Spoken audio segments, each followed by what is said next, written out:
저희가 쉬지 않고 내란 관련 판결문들을 해석해 드리는 이유는 사법부가 판결을 가지고 정치를 하는 것 같기 때문입니다. 판결에 정치를 녹인다면 유권자들이 관심을 갖고 화를 내줘야 그때부터 결과가 달라질 수 있겠죠. 사법부가 본인들 입장이나 철학에만 맞고 민주주의 원칙에는 영 어긋나는 견해를 자꾸 내기 때문입니다. 나라 있고 법원 났지 법원 나고 나라 생긴 게 아니라는 걸 시민들이 계속 화내면서 얘기해줘야 됩니다. 우두머리 1심 복습하겠습니다. 박판규 변호사 오셨습니다. 어서 오십시오. 네, 안녕하세요. 박판규 변호사입니다. 네. 우리 저 예. 그 스태프들이 예상할 때는 예. 이번 판결문이 좀 구하기 어려웠나 보다. 법원에서 안 내주려고 그러나 보다. 예. 예. 그 평소에 그냥 그 기자님들 통화를 열심히 받아줘서 그래서 어쨌든 그분들 통해서 네, 그래서 구하긴 했습니다. 밀수를 하셨답니다. 네.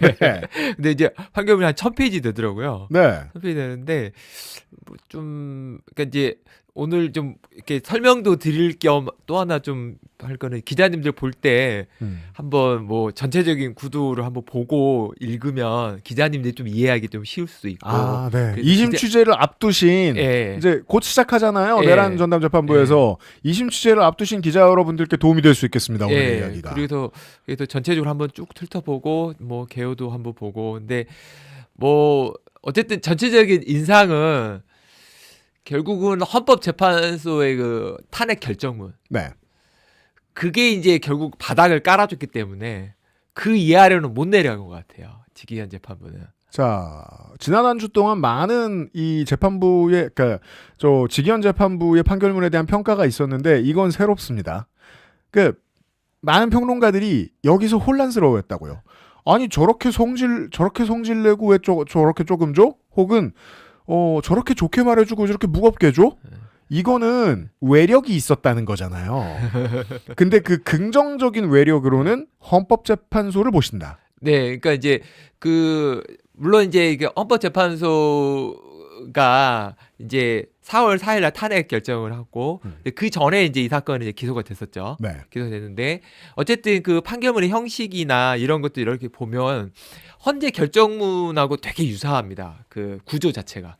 구조 자체가 이제 계엄의 준비 상황에 관해서 쭉 설치하고 그러네요. 그 다음에 계엄 당일날 이제 카메라가 이렇게 수방사, 그다음에 특전사, 방첩사, 그다음에 뭐 선관 이렇게 쭉쭉쭉 카메라 하나씩 설명해 주죠. 같은 거의 비슷한 시간에. 아, 그랬네. 예, 그리고 이제 여기에 이제 그 헌재 결정문이 없는 거는 이제 예. 그 경찰 부분. 경찰은 뭐 했나? 이 부분은 헌재에서는 이제 그렇게 중요하게 다루지 않아서 그 당시에는 조사가 충분히 안 돼가지고. 네, 맞습니다. 근데 그 부분이 이제 들어가 있어요. 그래서 그런 부분으로 들어가서 마지막에 이제 이게 폭동이 된다 이렇게 해서 이런 식으로 이제 구성이 돼 있거든요. 그래서 결국은 이제 헌재 결정문이 제가 느끼기에는 헌재 결정문이 늦게 나오면서 어쨌든 만장일치로 나왔었잖아요. 그렇죠. 그러니까 이제 그 만장일치로 나온 헌재 결정문과 뭔가 다른 사실 인정을 하기는 사실상 불가능했다. 예. 이게 이제 사실 그 설명을 여러 번 해주셔도 네. 쉽게 그 네이처를 알기는 쉽지 않은데 그 법관 안 해본 입장에서 저 정도 법원에서 이 정도 판결 내리면 예. 그거는 이제 내 뒤통수에 이렇게 자리 잡고 있어서 거스르기 힘들다. 예. 그 중에는 헌재 만장일치 판결이 있다. 예, 만장일치 판결이 있고 그거를 뭐 사실관계로 비틀기는 어려웠을 거다. 그러니까 하지만 많은 언론인들이 예. 그 이진관 판사의 재판장의 판결문과 비교를 많이 했었거든요. 예. 근데 실제로 비교하면 좋을 비교구는 네. 언제 4월 4일. 그렇죠. 네. 그리고 이제 그 이 판결은 이제 다른 그 뭐 이진관 그 재판장이라든지 그다음에 저기 백대현 재판부 그 체포 그 관련해서 근데 그보다는 이제 내란 자체에 대한 그 심리가 엄청 많습니다. 네. 그리고 이 판결문 전체가 처음에 범죄 사실이 나오고 그다음에 그렇죠. 중간에 이제 인정 사실이 나오고 네. 근데 마지막에 또 거기에 대한 주장에 대한 판단이 나오면서 거의 사실관계들이 계속 반복됩니다. 맞아요. 계속 반복돼서 네. 되게 읽기가 어려운데 근데 그러면 이제 그러면 지기현 재판부는 그러면 우리가 생각한 거 달리 엄청 잘했나? 라고 할 때 판결문을 보다 보면 딱 걸리는 부분이 한 군데 있더라고요. 네. 그러니까 이제 제일 걸리는 것은 양형 이유였지만 양형 이유 전에 어떤 부분이 나오냐면 헌재 그 340 이제 판결문 340조에 보면 김영현이 진술한 윤석열의 진술이라고 해서 표로 강조가 돼 있어요. 이걸 좀 읽어드릴까요? 네. 장관님 나도 인간인데 왜 편하게 대충 넘어가고 싶지? 윤석열이 했던 윤석열 말. 말입니다. 나도 편안하게 노후생활을 할 수 있지 않겠습니까? 그렇지만 국민에 대한 배신이라고 생각합니다. 내가 비록 어떠한 불이익을 당하는 한이 있더라도 그걸 감수하고라도 국민께 부끄럽지 않은 대통령이 되고 싶습니다. 자, 긴 말을 그냥 붙여 적었네요. 그러니까 이게 요건 뭐냐면 김용현의 진술이에요. 네. 김용현이 윤석열이 이렇게 말했다고 진술한 거예요. 네.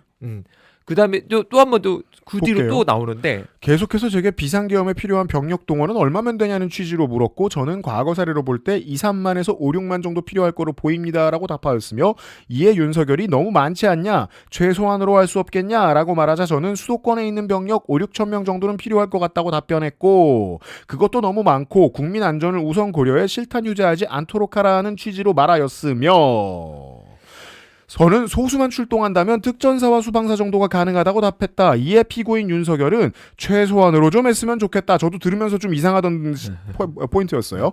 병력을 최소한해서 계엄 선포하고 난 이후에 투입을 해라. 계엄 선포 전에는 투입시키지 말라는 지침을 하였다. 그러니까 이제 이 부분은 판결문에는 특이하게 그 부분이 이렇게 그 표로 안에 딱 그 박스 안에 들어가 있어요. 박스 안에 넣어놨어요. 박스 안에 그 괴멸의 진술을 그대로 옮겨놓은 것처럼. 보통 판결문 안에 박스 안에 넣어놓을 땐 무슨 뜻입니까? 생각할 때 판사가. 그러니까 이제 보통은 그 뭐랄까 이제 어떤 표를 넣는다는 거는 그 이렇게 스크린 캡처 같은 거 캡처본가 네. 그런 걸 뒤집었는데 여기는 그게 아니라 진술의 내용을 그대로 적어놨는데 말. 예 그리고 심지어는 이제 요거는 김용건 말고는 아무도 모르는 진술이에요.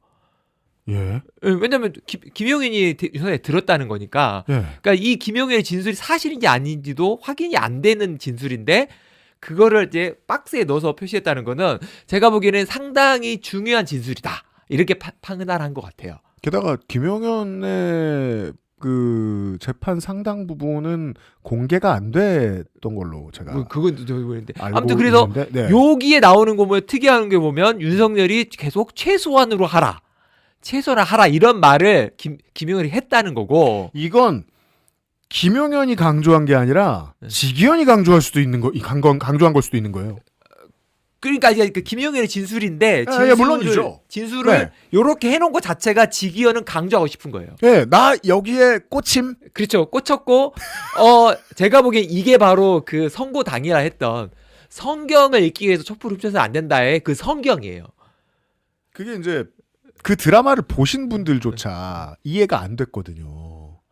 아니 성경이 평생 직권이냐 이놈아 정도의 생각을 하면 이게 등호가 안 그어지니까. 근데 지기현 재판장의 머릿속에는 어떤 문학적인 감성의 울림이 있었던 거예요. 네. 옳지 이게 성경인데 그걸 그치. 읽으려고 초를 훔치면 쓰나 정도를 그렇죠. 생각했던 거란 말이에요. 네, 그래서 내가 뭐 편안히 지내고 싶지만 국민들을 위해서 감수하더라도 해야 될 밖에 없다라는 그 절박한 마음에 이 성경처럼 느껴진 거죠. 그래서 그게 나중에 이제 양형 이후에 가면 이 사건이 크게 문제가 안 돼, 그러니까 결과론적으로 큰 문제가 안 됐다, 물리적 충돌이 없었다, 네. 뭐 금방 끝났다 이런 모든 것들이 윤석열의 생각에 하에서 어느 정도 반영이 된 것처럼 이야기가 되고 그게 양형 이후로 반영이 돼요. 사실 이 정도 말을 들어주고 싶은 의지가 있는 재판장이면 이제 아까 해주셨던 말씀이 이해가 되는 게 무기징역을 주고 싶지 않았겠네요. 그럴 수도 있죠. 왜냐하면 이렇게 순수한 의도를 했으니까. 그러니까요. 그리고 이렇게 최소한으로. 국민을 생각해서 국민 안전을 고려해서 실탄을 절대 하지 말고 내가 성경은 꼭 읽고 싶지만 최소한으로만 하다. 이런 간절한 마음이 그걸 지기현 재판장은 받아들였던 거예요. 그렇죠. 그렇지만 판결문을 헌재가 보면. 말한 사실관계를 깔아보니 도저히 그 다음으로 못 나가는 거죠. 그럼 계속 쓸 때마다 혼자 이렇게 썼어. 그래서 어쨌든 네. 제가 보기에는 이 문구가 특별히 박스 안에 들어가 있는 느낌으로 봐서는 이 부분에 대해서 지기현은 상당히 중요한 진술이고 중요한 포인트네요. 여기에 대해서 양형에서 굉장히 중요한 포인트를 잡았다. 이 판결문 한번 전체 한번 구조를 한번 볼게요. 좋습니다. 판결문은 1000페이지 정도 됩니다. 여기 보시면 이제 기자님들 만약에 이 판결을 본다면 목차를 잘 보세요. 목차가 꽤 많거든요. 많은데 1000페이지니까요. 예, 요 구조를 보고 나서 목차를 읽으면 목차만 읽어도 대충 다 이해가 됩니다. 첫 번째는 이제 한 200페이지 정도가 뭐냐면 형식적 판결문이에요. 이거는 네. 모든 이제 그 형사소송법에 판결문 쓸 때 이렇게 쓰라고 나와요. 범죄 사실, 증거의 요지, 법령의 적용, 양형 이유 이게 쓰. 아, 그게 첫 번째 단락에 늘 나오는 거다. 네, 쭉 나옵니다. 그래서 이거는 이제 그냥 뭐 스킵을 해도 됩니다. 그렇죠. 스킵해야 되고. 그런데 이제 190부터 308페이지까지는 네. 수사권에 관한 이제 그 소송 조건에 관한 판단이 나오고요. 우리가 꽤 마음 졸이면서 들었던 공수처는 그렇죠. 그 타이밍에 수사를 할 수 있었느냐. 네. 예, 그다음에 뭐 검찰이 수사를 하는 게 현직 기초의 내란죄 수사가 가능한 거냐. 그리고 이때 수사에서 얻은 증거는 증거로서의 힘이 있느냐. 뭐 이런 것도 있고요. 그다음에 이제 그 군검찰이나 어디는 일반 검찰이 군인에 대한 수사를 한 거. 네. 이거는 안 된다. 뭐 이런 내용도 들어가 있어요. 그리고 나서 이제 증거 능력에 대한 판단을 다 합니다. 어떤 증거는 쓸 수 없다. 어떤 건 쓸 수 있다. 이렇게 해서 쭉 하는데 뭐 이것들은 이제 그게 그냥 패스해도 뭐 큰 문제가 없을 것 같아요. 네. 그럼. 그리고 이제 380부터 733페이지까지가 인정사실이 나옵니다. 인정사실. 예, 인정사실. 그러니까 여기 그러니까 아까 말한 범죄 사실은 이제 그 범죄가 성립하는 구성 요건에 관한 사실이고 네. 인정 사실은 그거보다 훨씬 이제 방대한 사실을 인정을 하는 겁니다. 방대한 사실. 그래서 요 인정 사실을 이제 390부터 733페이지까지 있는데 그렇죠. 그러니까 1에서 100가지 중에 70가지를 인정했어. 네. 그리고 그 중에 한 15가 범죄야. 예, 그렇죠. 이렇게 좁혀 들어가는 거잖아요. 그렇게 되는 거죠. 그래서 인정 사실을 보시면 이제 사건의 전모가 쫙 나옵니다. 쫙 나옵니다. 그래서 그게 한 400페이지 있어요. 예, 한 준비부터 시작해서 예. 그다음에 이제 아까 특전사, 수방사, 방첩사 그다음에 이런 것들의 사전 준비 상황이 쭉쭉 나오고 이것도 헌재에서 한번 제가 설명을 드렸었죠. 그리고 계엄 당일날 국무회의가 어떻게 이루어졌고 계엄 당일날 수방사, 특전사, 방첩사 어떻게 움직였고 그다음에 체포전 어떻게 됐고 경제도 어떻게 됐고 이런 것들이 이 734페이지까지 쭉 나옵니다. 네. 그리고 나서 734페이지부터 1001페이지까지 끝까지. 네. 아니 끝까지는 아니고 아니야, 또. 네. 여기까지가 구체적 사실관계에 대한 주장들이 나옵니다. 구체적 사실관계에 대한 주장에 관한 판단. 그러니까 이제 당사자들이 이런 이야기를 하는 거죠. 뭐 나 이런 저 말한 적 없다. 뭐 이래서 뭐 체포조 운영 이런 건 말한 적 없다. 콩장원이랑 그런 통화한 적 없다. 이런 그렇죠. 주장. 후반부에는 주장을 배척하거나 인정하는 내용들이 계속 나왔어요. 쭉 나오죠. 네. 그래서 인정 사실에서 인정을 했지만 구체적으로 얘가 이제 주장하는 것들에 대해서 다시 한번 반복됩니다. 그 인정 사실을 끌어와서 그리고 이제 신문을 해보니 네. 재판을 지휘해보니 네. 이렇게 말하는데 그 말은 맞는 말 같고 네. 이렇게 말하는데 그거는 증거하고 너무 불일치되고 믿을 수도 없다. 네. 이런 거 정리해놓은. 뭘 지금 이제 그래서 한 뭐 20가지 뭐 각 피고인별로 뭐 10가지씩 부인 주장하는데 네. 거의 대부분은 네 말 안 맞아. 거의 대부분은. 거의 대부분입니다. 배척됐다. 근데 그 중에 몇 개가 이제 들어줬다. 들어줬은 게 있죠. 그 중에 하나가 이제 계엄 준비 시점에 관한 주장입니다. 그렇죠. 그러니까 특검은 계엄 준비 시점을 한참 전이 1년 뭐 8개월 전에 9개월 전에 이렇게 한참 앞으로 가 있어요. 네. 앞으로 가 있는데 그 대표적인 이제 주장 중에 하나가 노상원 수첩이었어요. 네. 근데 그 노상원 수첩에 대해서 이 지견 재판부는 그거는 좀 믿을 만하지 않다. 그죠. 이게 이제 사람들이 처음에 황당해하던 지점이었죠. 그렇죠. 노상원 수첩은 무시하기로 했다. 했다. 그래서 이제 제가 그걸 선고할 때 그걸 들어가지고 네. 뭐 때문에 노상원 수첩을 못 인정을 안 믿겠는 거지? 했나 그게 궁금했거든요. 예. 그래서 그 부분을 봤는데 그 부분이 굉장히 이상합니다. 볼까요? 네. 자, 자료를 하나 더 보고 이것도 이제 판결문 안에 있는 거죠. 네.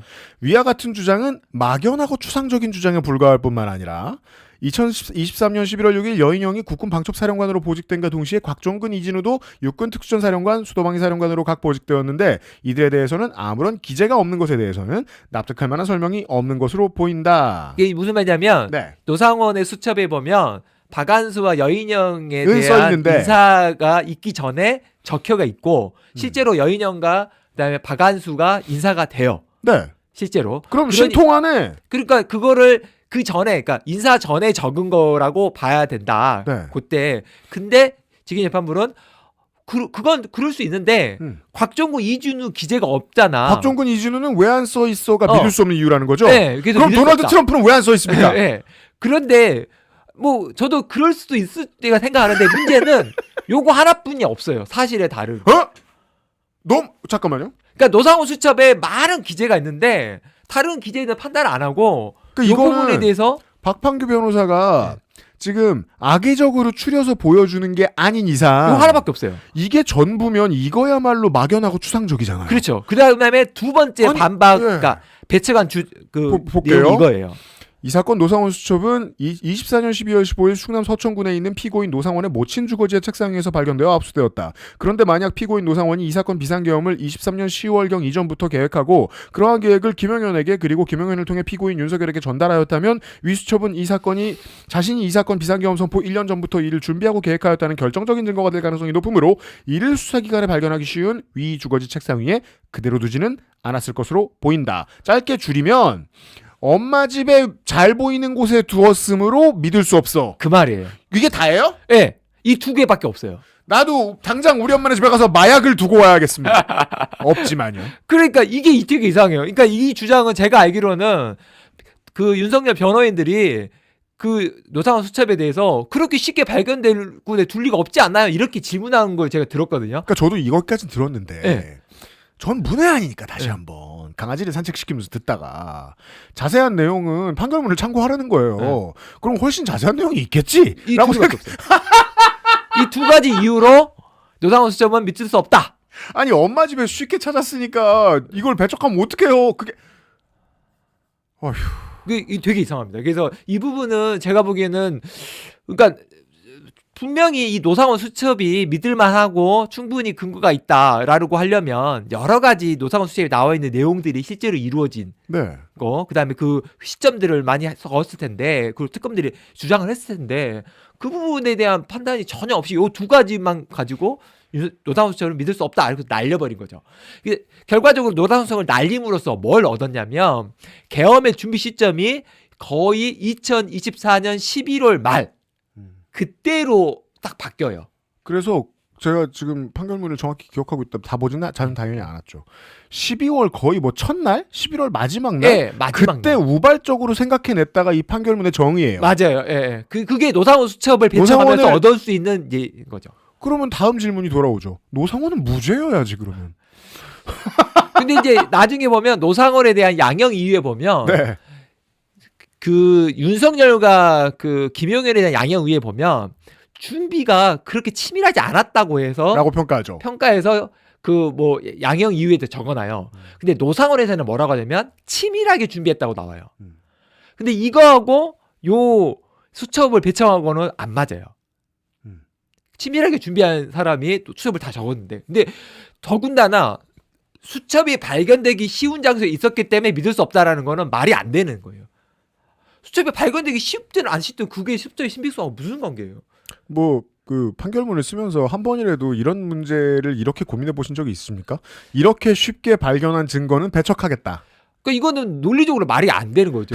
이 수첩의 신빙성하고 이게 발견하기 쉬웠는지 아닌지, 아니면 쓰레기통에서 발견됐는지, 아니면 어디서 발견됐는지, 뭐 그냥 거실 바닥에 있었는지, 그게 이 수첩의 신빙성과는 관계가 없는데 그 이야기를 들으면서 수첩에 믿을 수 없다. 그러니까 예를 들어 뭐 감식 전문가를 불러와서 노상원의 글씨가 아닌 것 같다거나 아니면은 내용에서 정합성이 어긋나는 부분을 발견해서 나중에 급조한 것 같다거나 이런 것들을 찾아내느라 길게 적었으면 치사해도 화를 못 낼 것 같아요. 근데 이건 너무 대놓고 이상하잖아요. 예, 그래서 이 부분은 아마 특검이 좀 더 아마 그 2심에서는 주장도 하고 그다음에 관련된 내용도 조금 더 나올 거로 생각이 들고요. 그래서 그리고 그다음에 이제 이번에 그 2명이 무죄가 나왔거든요. 네. 이제 아까 이제 그 피고인의 주장들은 다 배척을 했는데, 제가 걱정되는 게 이 두 사람입니다. 예, 윤승영하고 김용군인데, 네. 윤승영은 누구냐면 국수본의 이제 2인자 정도 되는 사람이에요. 그죠. 근데 이제 그때가 비상계엄 하는 날 그 우종수 국수본부장이 출장이어가지고 네. 이분이 대행을 하고 있었어요. 그래서 이 부분의 핵심은 뭐냐면 윤승영은 자기는 방첩사 체포조에 지원하라는 말을 한 적은 있는데 그게 이재명 한동훈 체포라는 말은 못 들었다라는 게 이제 주장 핵심이에요. 물론 그것도 상당히 어설프긴 합니다만. 예, 그래서 이제 요거에 대해서 그러면 그 경로를 따라가 보니까 방첩사의 구민회라는 사람이 네. 그 국수본의 수사계장이 이현일에게 말을 했고 이현일이 이거를 윤석열에게 보고했다. 이게 이제 기본적인 그죠. 사실관계인데 방첩사 사람이 국수본에 있는 계장급한테 전화를 했고 그 계장은 이제 윤승영한테 넘버 2인 윤승영에게 보고를 했다. 보고를 했다. 네. 그래서 알았을 거다고 기소를 했는데 요 부분 구민의 진술 부분이 모호하다, 애매하고 그다음에 이현일도 명확하지 않다라고 해서 이 부분은 사실이 인정이 안 돼서 결국은 이재명 한동훈 체포라는 말을 모르고 방첩사 지원을 한 것이기 때문에 국헌 문란 목적의 고의는 없다. 이렇게 해서 무죄가 난 거예요. 김준일 PD 이 내용 다시 한번 보여주시겠어요? 정치인 체포와 관련된 것이라는 점을 인식하지 못했다. 네. 지시에 관여한 사실이 없다. 이렇게 두 가지를 얘기했는데 정치인 체포와 관련된 일이 아니면 방첩사가 여러 사람을 잡아들일 테니까 협조해달라는 말을 평상시에 밥 먹듯이 듣는다면 참 불안한 나라고요. 그리고 저 부분이 제가 어떤 부분이 무서웠냐면 이런 방식으로 내란의 내용을 12월 3일에 실제로 들었을 사람들이 꽤 있습니다. 고위급들 중에. 그 중엔 아마 법원이 있을 거거든요. 그렇죠. 네. 만약에 법원의 구성원들 중에 대법원의 구성원들 중에 누군가가 동일한 재판을 받았을 때 이 동일한 잣대로 무죄를 줄 수 있어요.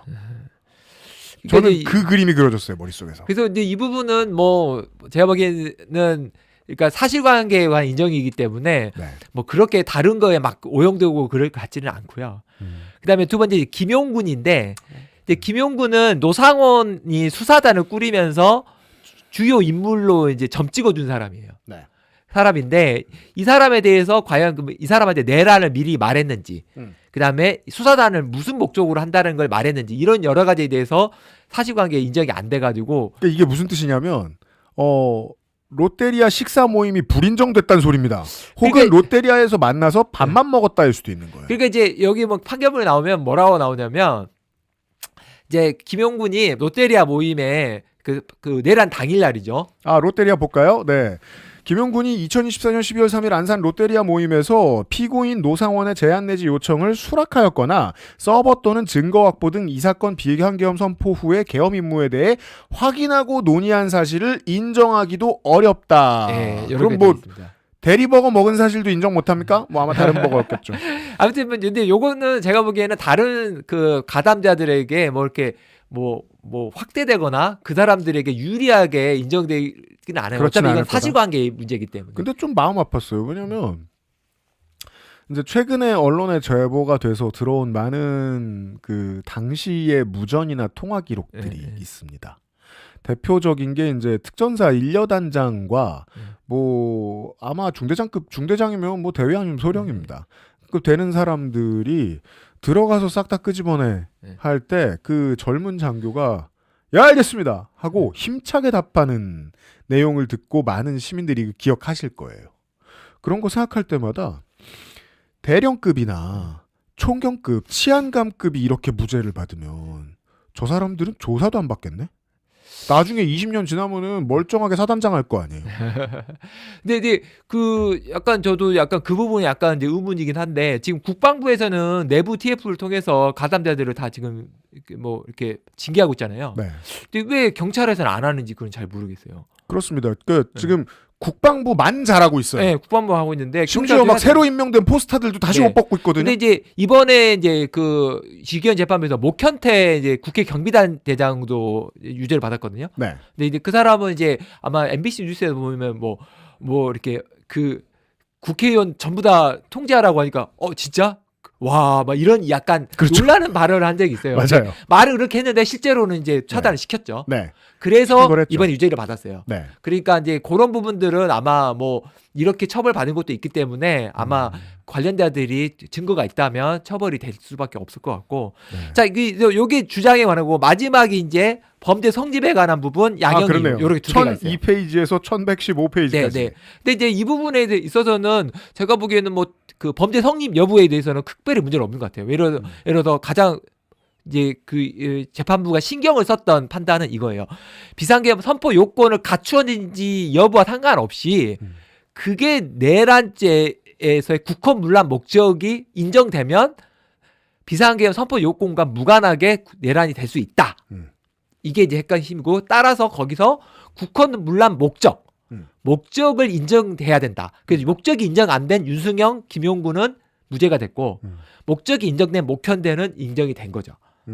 그렇게 됐고 또 하나는 경고성 호소형 계엄은 존재할 수 없다라는 표현도 들어있어요. 이건 부정했죠. 예, 네. 이것도 이제 아까 말한 헌재 결정이 나와요. 네. 예. 이 올스타 변호인단의 가장 1번 주장은 일단 예. 무시됐어요. 예, 그래서 뭐 여러 가지 뭐 있어요. 뭐 이거 경고성 호소형 이런 주장들이 있는데 어쨌든 뭐 약양 통행금지 조항 없앤 것도 경고성이라면 굳이 뺄 필요도 없는데 이미 일정 기간 지속될 하려고 했던 거 것이었기 아니냐. 때문에 야간 통행 금지령을 뺀 거다. 네. 그러니까 이것도 다 안 되고 이건 다 됐고요. 이제 마지막에 이제 한 1100페이지부터 한 30페이지 정도가 양형 이유인데 양형 이유. 네. 이후에 이제 요게 이제 그 사람들을 좀 뭔가 그러니까 그 첫 번째 윤석열이 이 사건에 대해서 치밀하게 계획은 안 했다. 이건 좀 복습해봐야 돼요. 좀 볼게요. 네. 피고인이 사전에 군경을 동원한 작전이나 국회를 무력화시킨 후 국정 운영에 대하여 아주 치밀하게 계획을 수립한 것으로 보이지는 않고 또 그렇게 안 보죠. 예. 이 사건 비상계엄의 지속시간은 비교적 짧았다. 군경은 국회 및 선관위 등 침투 및 봉쇄 과정에서 무기를 사용하지 않았고 물리력 사용을 최대한 자제한 것으로 보인다. 또 그렇게 보죠. 국회에 침투한 군인들은 실탄이 아니라 공포탄을 소지하였고 비엘탄 갖고 들어왔다고요. 군경과의 충돌로 인하여 치명적인 부상을 입은 사람은 없는 것으로 보인다. 피고인 윤석열이 이걸 굳이 왜 치명적인으로 구분하죠? 부상 입은 사람 차고 넘치는데? 윤석열이 국군 통수권자이자 행정부 수반으로서 동원할 수 있는 군경의 숫자에 비하여 비교적 적은 수의 군경을 동원한 것으로 보인다. 이 부분이 아까 제가 말한 거죠. 김영현의 그 진술을 강조한 이유예요. 아, 일관성이 붙네요. 네. 김용현은 세게 하자고 했는데 윤석열이 국민을 걱정한 나머지 그렇죠. 아, 여기서 연결되네요. 네. 그러면 그때 표에 집어넣은 이유를 양형 이후에서 다시 설명하고 있는 거예요. 그렇죠. 아이고. 갑자기 넣으면 이상하니까. 근데 이게 물론입니다. 이게 말이 안 되는 게 뭐냐면 그 이제 윤석열이 나오면서 그 여기에서는 이제 인정 사실에 나오는데 네. 윤석열은 그렇게 말하거든요. 총을 쏴서라도 들어가라. 네. 그랬더니 그걸 들었던 그 사령관의 부관이 네. 총을 쏴서라고 너무 놀래가지고 박정근의 부관장교가 얘기했죠. 네, 그 이야기를 진술한 게 있잖아요. 그리고 안에 들어가서 4명이든 1명이든 잡아와라. 4명이 들어가서 한 명씩 들쳐 있고 나와라. 4인이 하나씩 들고 와라. 이렇게 돼 있고 네. 그 다음에 김용현이 이제 처음에 말해서 내가 거 봐라 더 보내야 된다는데 왜 덜 보내고 이렇게 됐냐. 그렇죠. 그 말하고 배치되잖아요. 네. 최소한은 했다는 거예요. 근데 그 부분은 그냥 닫고 김용현의 그 진술만 가지고 이 부분에 대해서 윤석열에 대한 유리한 양형으로 보고 있는 거예요. 나름 이게 4월 4일에 그 전원 합의에 의한 판결에서 나오지 않은 부분이라고 생각해서 일부러 빠져나갈 수 있는 유일한 논리라고 봤나 봐요. 그나마 이거였나 봐요. 그렇죠. 이 영성한 것이. 예, 이 정말 그 김용현의 진술이 아 역시 나의 대통령은 이런 면이 있었어. 근데 정치부 기자 1000명이 들러붙어도 1000페이지짜리 다 읽는 건 힘드니까 지금까지 짚어준 곳이 없었다. 그래서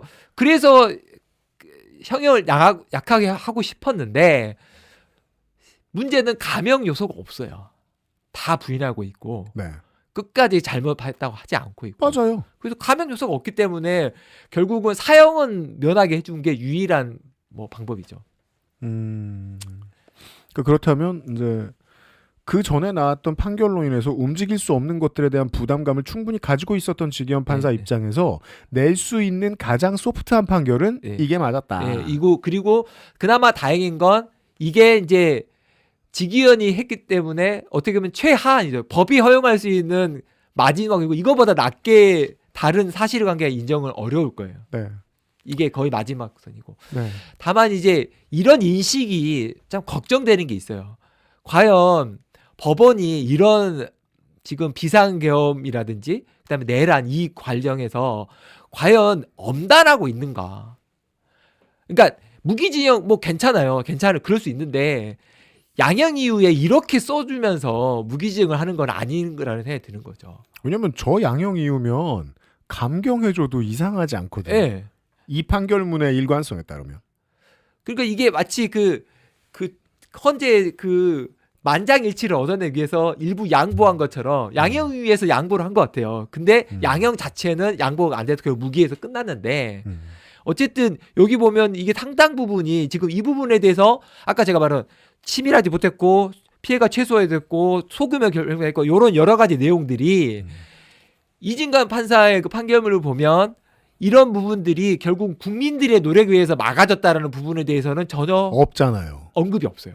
이게 그래서 그게 이제 판결이 나오자마자 많은 기자들과 언론인들이 짚었던 부분이잖아요.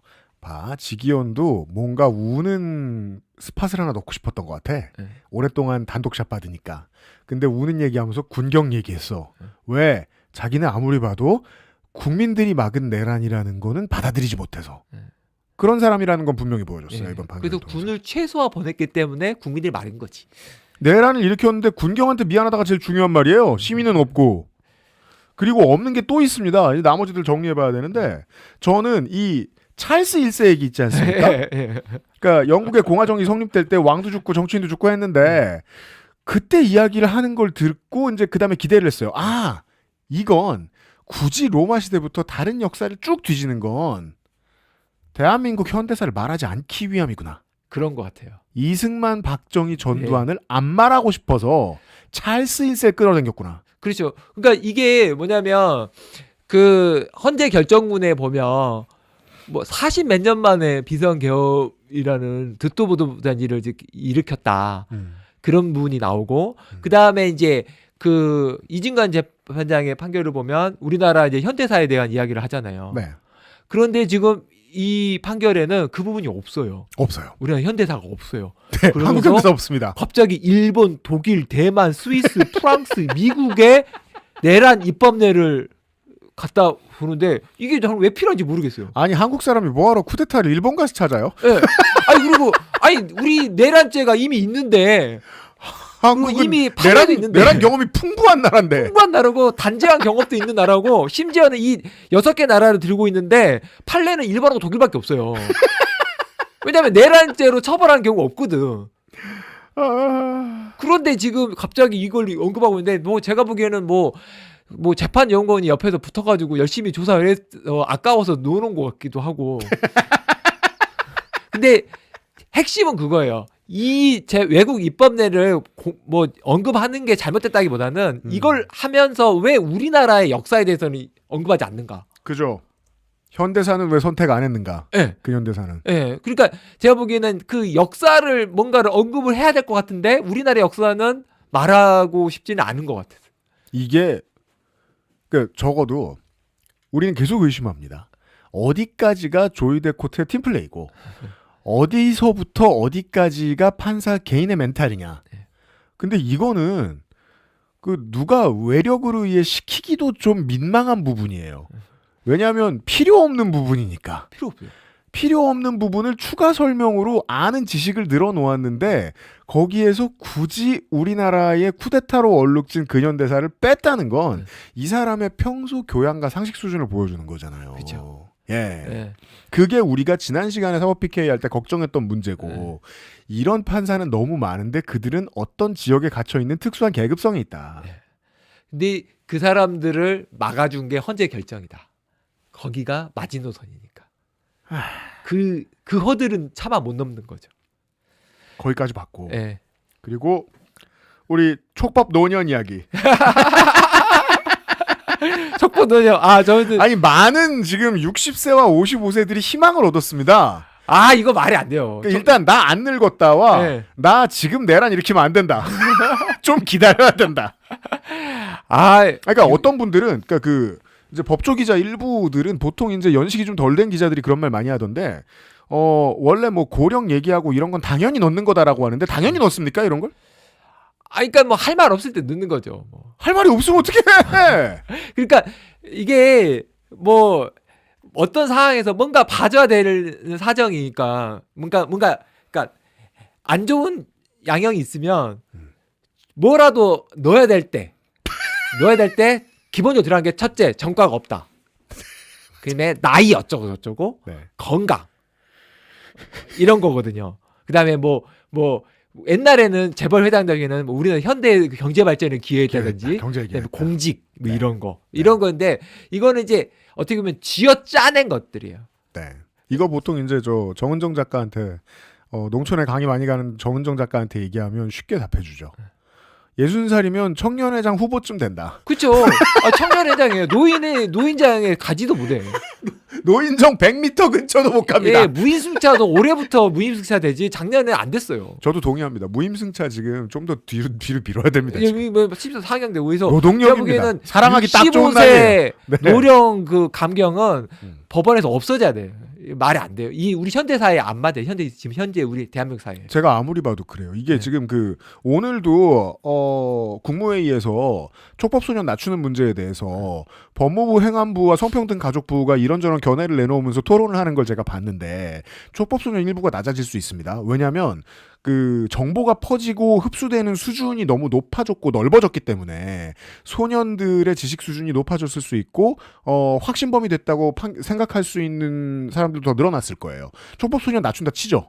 촉법 노년도 한참 높여야 됩니다. 이거. 높여야 됩니다. 제가 보기에는 그 양형위원회가 있거든요. 아니, 특히나 그 법원에. 내란인데 이제 내가 예, 무슨 말 하는 그리고 겁니까? 이것도 맞아요. 내란에 무슨 노령이 어디 있어요? 내란 늙어야지. 예. 그래서 요거는 아마 2심에서 뭔가 전향적인 판단이 있어야 될 것 같습니다. 이런 표현을 계속 유지하는 것 자체가 네. 잘못됐기 때문에 전향하고 그다음에 2심은 아까 전했처럼 내란 전담 재판부가 2심에 고등법에 이제 있거든요. 그렇습니다. 이제 꾸렸고 어떤 직위원보다 맡은 사람들이 와도 이 판결 이하로는 안 내려가요. 아, 그러니까 이상하게 직위원이 또 오는 한이 있어도 네.